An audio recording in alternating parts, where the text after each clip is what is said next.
हिंदू धर्म में गाय को पूज्यनीय माना गया है। कहा जाता है कि बड़े से बड़े कष्ट सिर्फ गौ माता के पूजन से कट जाते हैं, क्योंकि गाय में 33 कोटि देवी देवताओं का वास माना गया है।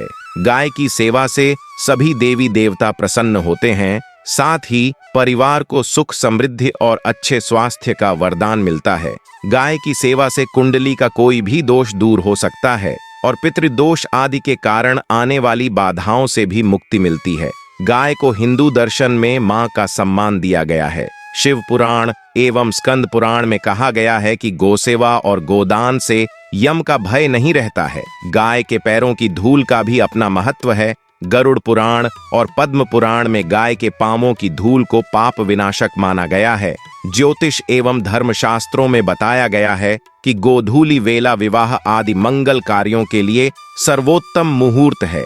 गाय के जंगल से चरकर घर वापसी के समय को गोधूली वेला कहा जाता है। हिंदू शास्त्रों में गो सेवा की बहुत महिमा बताई गई है। इस संबंध में पुराणों में कई कथाओं का भी जिक्र है। इनमें एक कथा भगवान राम के वंशज राजा दिलीप की भी है, जिन्होंने गाय की सेवा करके ही रघु जैसे प्रतापी पुत्र को जन्म दिया था। इन्हीं रघु से भगवान राम का वंश रघुवंश कहलाया था। मित्रों, आज हम आप सबको गौ माता की कथा सुनाने जा रहे हैं। गौ माता की पूजा करने और उन्हें खाना देने से हमारे कौन से कार्य पूर्ण हो जाते हैं।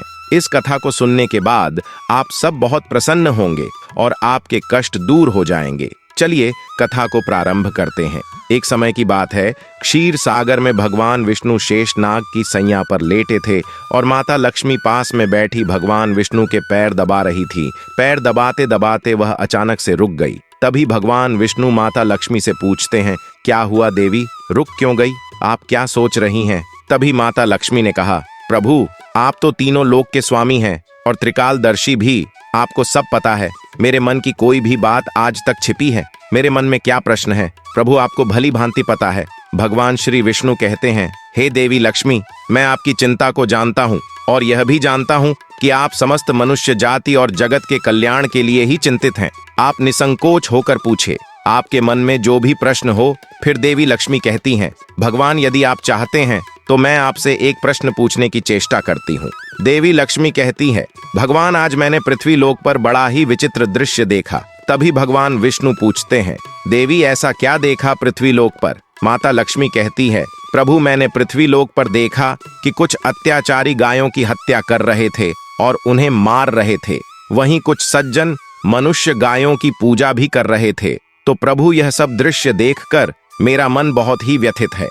मनुष्य खुद की इच्छा पूर्ति के लिए इन बेजुबान पशुओं को क्यों मारता है? इन पर इतना अत्याचार क्यों करता है?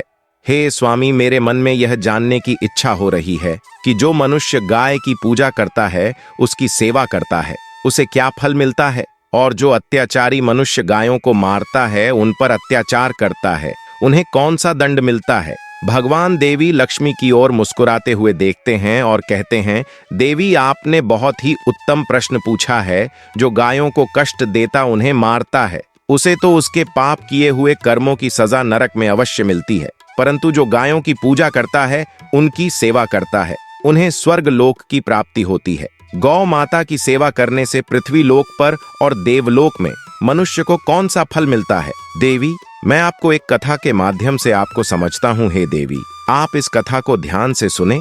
इस कथा को जो भी मनुष्य सुनता है, उसके समस्त कष्ट और पाप नष्ट हो जाते हैं। उसे धन, वैभव और कीर्ति की प्राप्ति होती है और मृत्यु के बाद वह मनुष्य देवलोक में निवास करता है, लोक में जाता है। माता लक्ष्मी कहती है, प्रभु, यह मेरे सौभाग्य है कि यह कथा आपके द्वारा मुझे सुनने को मिल रही है। भगवान कथा प्रारंभ करते हैं। कहते हैं, प्राचीन समय की बात है, भूलोक पर व्यवसान वंश में एक दिलीप नाम के राजा, जो महाराज धर्म का बड़ा पालन करने वाले गुणवान, चरित्रवान तथा महापराक्रमी थे, उन्होंने शांति और धर्म पूर्वक अपनी प्रजा और राज्य का पालन किया और अपनी प्रजा को सदैव ही सभी तरह से सुखी रखा। उनकी प्रजा सदैव उनसे संतुष्ट रहती थी। कुछ दिन बाद राजा दिलीप की शादी राजकुमारी शतरूपा से हो जाती है। महाराज दिलीप अपनी पत्नी शतरूपा के साथ प्रसन्नता पूर्वक अपना वैवाहिक जीवन व्यतीत कर रहे थे किंतु कुछ वर्ष बीत जाने के बाद महाराज को अपने उत्तराधिकारी की चिंता सताने लगी, क्योंकि महारानी के गर्भ से कोई संतान नहीं हुई। तब महाराज दिलीप अकेले और एकांत में बैठकर सोचने लगे कि मैं कभी कोई पाप भी नहीं किया है और मैं सदैव अर्षियों और मुनियों की सेवा की है, धर्म पूर्वक राज्य भी चला रहा हूँ, उसके बाद भी मुझे पुत्र की प्राप्ति नहीं हो रही है। मैंने अनजाने में ऐसा कौन सा पाप कर दिया है? इतना सोचकर वह बहुत चिंतित हो गए। फिर उनके मन में एक विचार आया कि इस समस्या का समाधान केवल गुरु वशिष्ठ जी ही कर सकते हैं। वे ही मुझे मेरे दोष के बारे में बताएंगे और संतान प्राप्ति के लिए कोई मार्ग बताएंगे। इतना सोचकर राजा दिलीप और रानी शतरूपा के साथ गुरु वशिष्ठ जी के आश्रम पर पहुंच गए। आश्रम पर वशिष्ठ जी नित्य कर्म करके ध्यान लीन में बैठे थे। उसी समय राजा दिलीप रानी के साथ उनके पास जाते हैं और उनका दर्शन करते हैं। राजा दिलीप और रानी ने गुरु वशिष्ठ के चरण स्पर्श किए और आशीर्वाद प्राप्त किया। गुरु वशिष्ठ ने उनके कुशल मंगल पूछते हुए उन्हें आशीर्वाद दिया। फिर वशिष्ठ जी कहने लगे, हे राजन, सब कुशल मंगल तो है ना? आप और महारानी का आज अचानक वन में मेरी कुटिया में पधारने की ऐसी क्या आवश्यकता पड़ गई है? किस कारण एक महान राजा को अपना राज्य छोड़कर इस वन में आना पड़ा? व्यवसान कुल के सभी राजा महाराजा अपनी उम्र के अंतिम दिनों में अपना राज्य अपने उत्तराधिकारी को सौंपकर तपस्या करने के लिए वन में आते हैं, किंतु आप तो अभी भी नवयुवक हैं। आपने अभी अभी राज्य का कार्यभार संभाला है, आपने अभी तक पुत्र भी उत्पन्न नहीं किया है, फिर आप ऐसे अपना राज्य पथ छोड़कर वन में क्यों चले आ गए?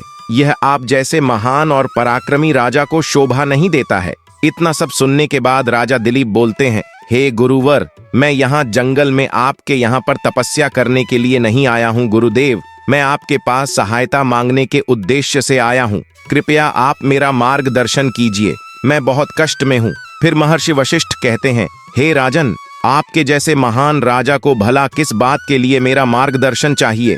फिर राजा दिलीप बोलते हैं, गुरुवर, आप तो स्वयं ही त्रिकालदर्शी हैं, आपको भली भांति पता हो गया होगा कि हम किस प्रयोजन से आपके पास आए हैं। महर्षि राजा दिलीप की बातें सुनने के बाद मुस्कुराते हुए कहते हैं, हे राजन, आप चिंतित ना हो, मैं अवश्य आपकी सहायता करूंगा। फिर महर्षि वशिष्ठ अपनी दिव्य दृष्टि से महाराज दिलीप के भूतकाल में हुए पापों को देखने लगते हैं, तो उन्हें राजा की एक भूल के बारे में पता चलता है। महर्षि वशिष्ठ राजा से कहते हैं, हे राजन, आपसे एक बहुत बड़ी भूल हुई है जिसका आपको ज्ञान नहीं है। जब आप अपने मित्र राज्य से लौट रहे थे, तभी मार्ग में एक वट वृक्ष के नीचे एक गाय और उसके नन्हे बछड़े को आपने अनदेखा कर दिया था। वह गाय और उसका बछड़ा बहुत भूखे, प्यासे और कष्ट में थे। आपने उस गाय को और उसके नन्हे बछड़े को ना ही भोजन कराया और ना ही उसे नमस्कार किया। उस गाय ने आपसे मदद की गुहार भी लगाई, किंतु आप अपनी प्रसन्नता में खोए हुए थे और आपको उस गाय की पुकार भी सुनाई नहीं दी। आपके इस व्यवहार को देखकर वह गाय अत्यंत दुखी हुई और उसने आपको श्राप दे दिया है। हे राजन, जो मनुष्य गाय को कष्ट में देखकर उसकी सहायता नहीं करता, भूखी गौ माता को भोजन नहीं कराता, तो उसे महापाप लगता है और इस गाय के श्राप के कारण आपको संतान सुख की प्राप्ति नहीं हो पा रही। गुरु वशिष्ठ ने राजा दिलीप को उनके द्वारा किए गए पाप के बारे बता देते हैं, जिसे सुनकर राजा दिलीप बहुत दुखी हुए और अपने आप को मन ही मन कोसने लगे और पश्चाताप करते हुए कहने लगे, गुरुवर, इस श्राप से मुक्ति का कोई रास्ता बताइए। गुरुदेव, मैं अपनी इस गलती को सुधारना चाहता हूँ, कृपया आप ही मुझे कोई उपाय बताइए जिससे कि मैं इस पाप से मुक्ति पा सकूं।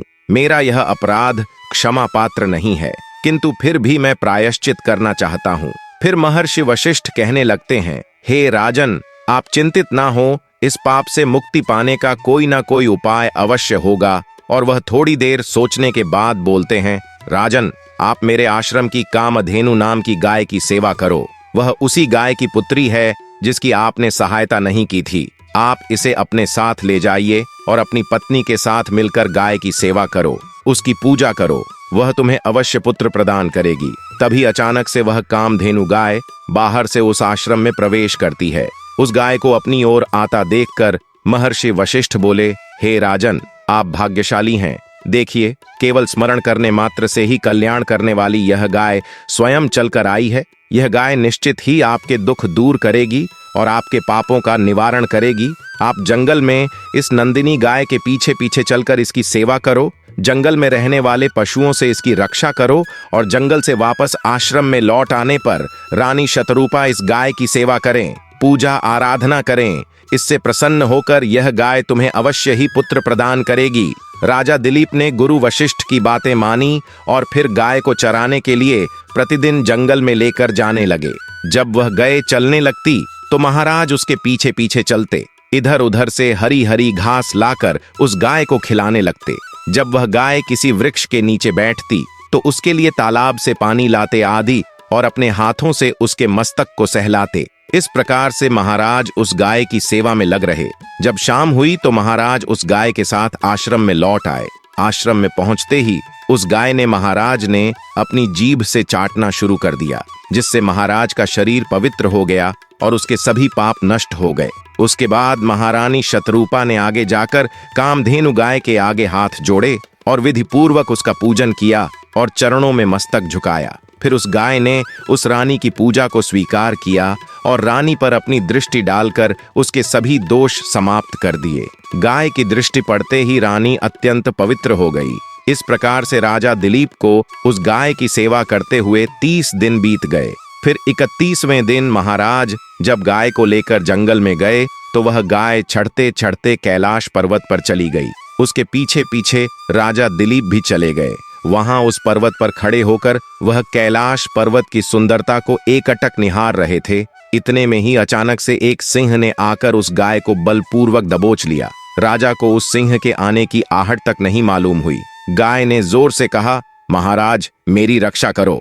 राजा दिलीप ने गाय की तरफ देखा। कामधेनु गाय की आंखों से आंसुओं की धारा बह रही है, जिसे देखकर महाराज व्यथित हो उठे और उन्होंने तुरंत ही अपना बाण निकाला और धनुष की डोरी पर रखा और उस शेर को मारने के लिए प्रत्यंचा खींची। इस समय उस शेर ने महाराज की तरफ देखा।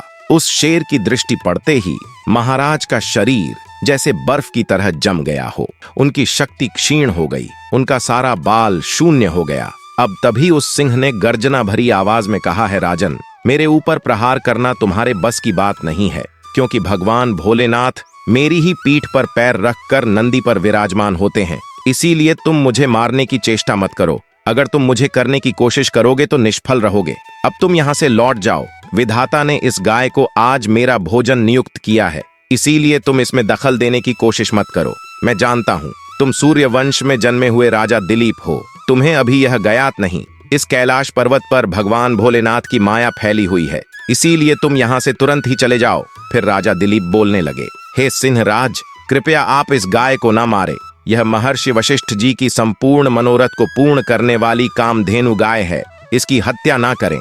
इस गाय की रक्षा और सेवा करने का आदेश मुझे दिया है। इस गाय का एक नन्हा बछड़ा भी है जो घर पर इसकी राह देख रहा है। मैं इस गाय को इस हाल पर मरने के लिए छोड़कर नहीं जा सकता। इसीलिए हे सिंहराज, मेरी आपसे विनती है कि आप इस गाय को जीवन दान दो। इस गाय के बदले में मैं तुम्हें अपना शरीर समर्पित करता हूँ, जिससे तुम्हारी भूख भी शांत हो जाएगी और इस गाय की रक्षा भी हो जाएगी और मेरे वचन का पालन भी हो जाएगा। साथ ही गौ रक्षा के लिए प्राण त्यागने से मुझे उत्तम गति की प्राप्ति होगी। इतना कहकर महाराज दिलीप उस सिंह के सामने हाथ जोड़कर बैठ गए और आंखें बंद की। फिर अचानक से राजा के कानों में आवाज सुनाई पड़ी, पुत्र उठो, मैं तुम्हारी सेवा से अत्यंत प्रसन्न हूँ। यह सुनकर महाराज उठ खड़े हुए और उन्होंने अपने सामने उस गाय को देखा और वह शेर कहीं दिखाई नहीं दे रहा था। तब वह कामधेनु गाय राजा से कहने लगी, हे राजन, यह सब मेरी ही माया रची हुई थी। मैं तुम्हारी परीक्षा ले रही थी। तुम अपने प्राण देने के लिए तैयार थे, इसीलिए मैं तुम पर बहुत प्रसन्न हूँ। अब तुम मुझसे कोई भी वरदान मांगो, जो तुम्हारी मनोकामना है वह कहो, वह अवश्य पूर्ण करूंगी। महाराज दिलीप कहते हैं, हे गौ माता, मेरे मन में जो इच्छा है वह आप भली भांति जानती हैं। कृपया आप मुझे पुत्र प्राप्ति का वरदान दीजिए, मेरी यही कामना है। फिर उस गाय ने कहा, हे बेटा, तुम पत्ते के दोने में मेरा दूध लेकर उसका पान करो। इससे तुम्हें अत्यंत बुद्धिमान और गुणवान पुत्र की प्राप्ति होगी। महाराज कहने लगे हैं, अब आप मेरे साथ आश्रम पर चलिए और मैं आपकी पूजा आराधना करके तथा मेरे अनुष्ठान को पूरा करके आपके अमृत समान दूध का पान करना चाहता हूँ। उसके बाद राजा दिलीप उस गाय को साथ लेकर आश्रम चले गए। आश्रम में पहुंचने पर महारानी शतरूपा ने आगे जाकर उसे गाय का पूजन किया। तब उस गाय ने कहा, हे महारानी, आप मुझे स्पर्श करें, इससे आपको अत्यंत गुणवान और विद्वान पुत्र की प्राप्ति होगी। फिर महारानी ने गाय को स्पर्श किया। महाराज और महारानी ने उस गाय की विधिवत पूजा आराधना की और उनके अमृत के समान दूध को प्रसाद समझकर ग्रहण किया।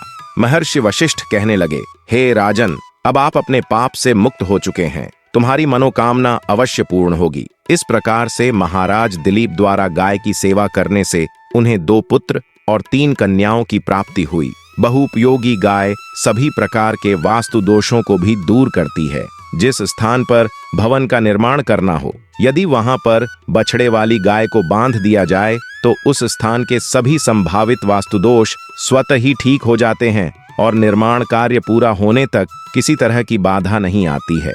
मित्रों, आप भी प्रतिदिन गाय की सेवा करें, गाय को रोटी खिलाएं, गाय की इन पापियों से रक्षा करें। आपके भी सभी कार्य सफल होंगे। आपको यह कथा कैसी लगी, कमेंट करके जरूर बताएं। धन्यवाद।